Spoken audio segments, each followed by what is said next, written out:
Hello guys, আসসালামু আলাইকুম। আজকে আমরা যাব কেরানীগঞ্জ আব্দুল হামিদ ফাউন্ডেশন অ্যান্ড চক্ষু হসপিটাল।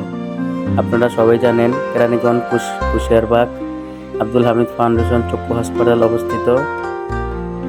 তো কিভাবে যেতে হবে, কি করতে হবে এই ভিডিওর মাধ্যমে জানাচ্ছি আপনাদেরকে। এটা হলো আব্দুল হামিদ ফাউন্ডেশন হসপিটাল। এখন বাজে সকাল 6টা 30 মিনিট।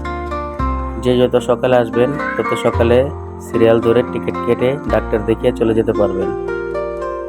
সকাল 8টা বাজে গেট খোলা হয়, সবাই সিরিয়ালে দাঁড়িয়ে আছে। ওই সিরিয়ালে মহিলা, এই সিরিয়ালে পুরুষ। আমি 18 নম্বর সিরিয়ালে পড়েছিলাম। ওই লোকটির পিছনে আমার সিরিয়াল দেখতে পাচ্ছেন ট্যাটুটির মাধ্যমে।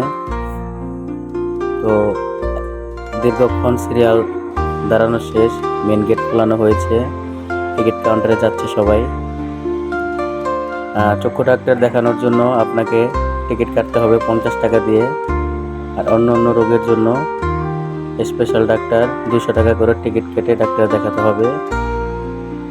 তো গাইস, কেরানীগঞ্জ আব্দুল হামিদ ফাউন্ডেশন চক্ষু হসপিটালে ডাক্তার দেখাতে হলে অবশ্যই সকালে আসতে হবে। যে যত সকালে আসবেন তত সকালে ডাক্তার দেখিয়ে চলে যেতে পারবেন। সবাইকে আমার ভিডিওটি দেখার জন্য ধন্যবাদ। সবাই লাইক, কমেন্ট, শেয়ার করে পাশে থাকবেন। আসসালামু আলাইকুম।